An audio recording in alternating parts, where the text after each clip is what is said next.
It is official. Elizabeth Warren is out of the 2020 race in an election that started with an historic number of women. She was the last serious contender standing.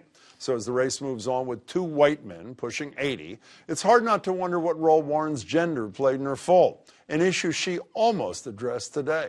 Gender in this race, you know, that is the trap question for every woman. If you say, yeah, there was sexism in this race, everyone says whiner.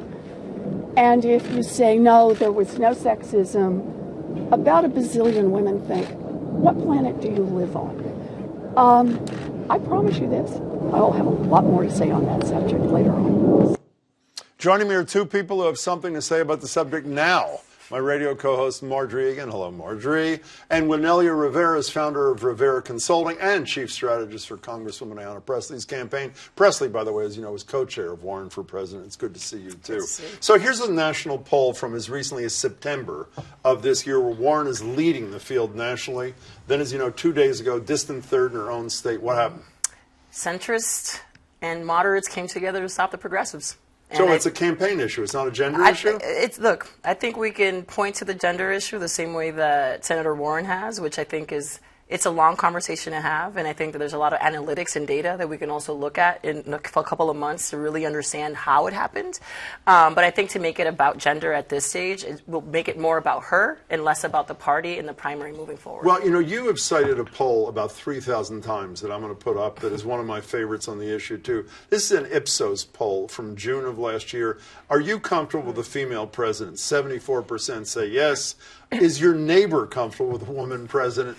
Only 33% of them say yes. Do you think gender is more of a factor than I think your colleague here does? I think it was two things. I think it was definitely gender, because if you look at her politics and Bernie Sanders' politics, they're not that far apart.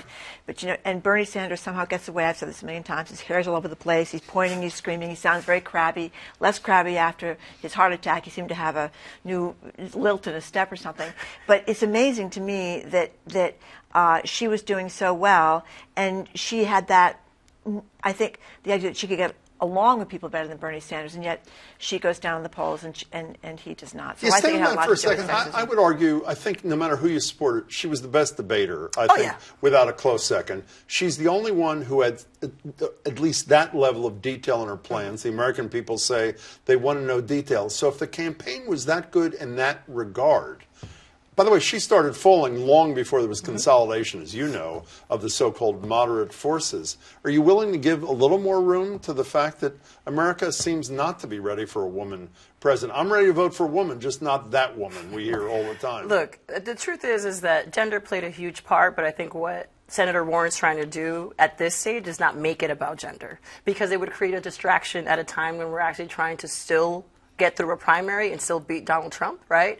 And I think what she's trying to do is not make it about her, but let's also be clear. There was definitely a gender dynamic here. She actually did the best on the debate. I mean, how she single-handedly took out Bloomberg. No question right? about it. And which probably did as much to help Biden, as Van Jones said the other night on CNN, as anything Biden did. Maybe Jim Clyburn is in that category too. But go ahead. No, the last point I was going to make, and especially for many women that are listening and watching, how many times haven't you been in a job where you've done everything right, only to see the man get all the credit?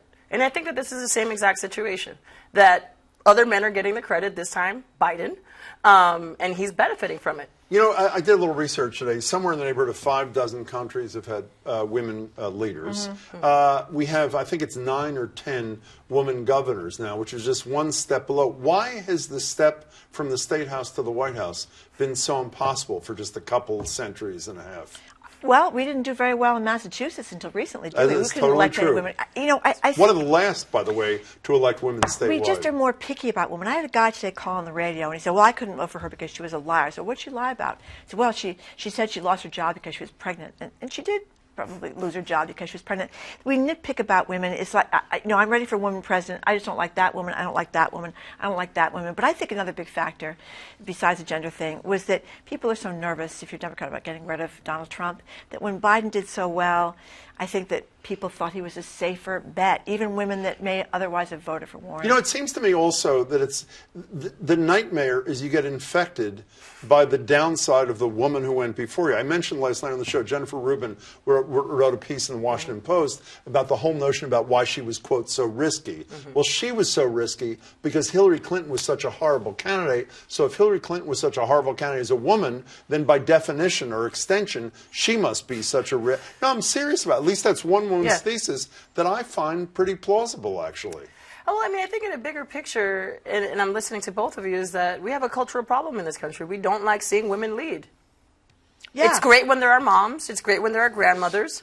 But when they're in positions of authority, we question and we nitpick it, or we treat it in a very different way. Well, you know, also the core constituency of the Democratic Party, arguably the most important African-American people, apparently were not crazy about this particular woman either. What's interesting about this, here she is speaking in Older April. Southern black voters, which I think is very different. Older Southern black voters, which I think is very but different. she didn't do so well with black voters across the board. You can contradict that in a second. Here she is speaking at She the People, a forum for women of color. This is last April in Houston. This is Elizabeth Warren.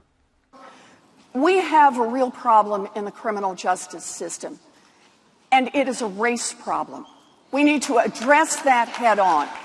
We cannot pretend that we have a race-neutral criminal justice system. We don't. You know, the woman who ran this forum, and I can't think of her name, said this woman, Warren, hit a home run. And then the New York Times has a piece a couple days ago saying she did great with African-American leaders, Ayanna Pressley being a good example. She didn't do so hot with rank-and-file African-American voters. Is that also because of her gender, or is there more to it?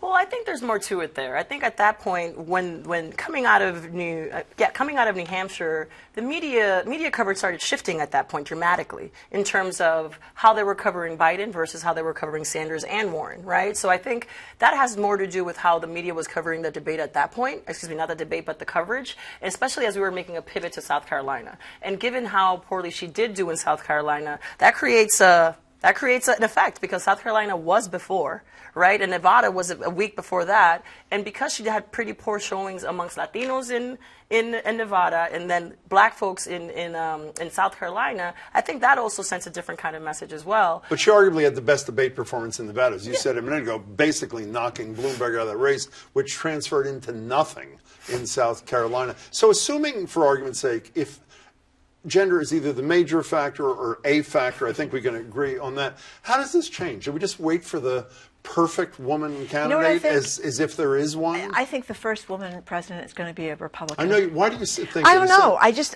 Nikki Haley. I mean, I just think there's something about Republican women that seem to bother people less than Democratic women. I don't know why. But why? You don't know why. I don't know why. I think you're being ridiculed over here. Are you ridiculing her or not? I was actually going to go in a very different perspective. Well, tell us what your perspective is. Because a part of me kind of agrees also is when you mentioned other countries and that are doing much better than we are when it comes to gender parity, but the common denominator with all those countries is that they have gender parity laws.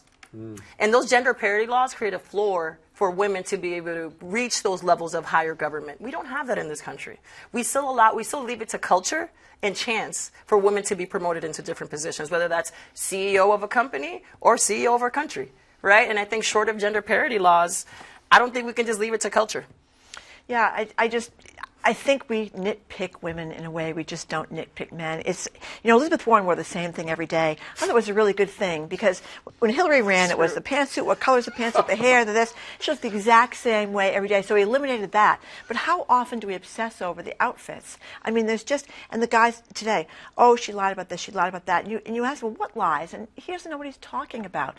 You get the liar-in-chief. Well, I shouldn't say that, I guess, but you do serve as the liar-in-chief in the White House. That doesn't matter. But this woman lied about this, and she's in big trouble. There's a big double standard for women, I think, in politics. And I almost think you have to have someone that's a hawk and really tough. Like Margaret Thatcher for president. Maybe. Wilnelia, thanks. Margery, again, no handshakes tonight. We'll see you both later.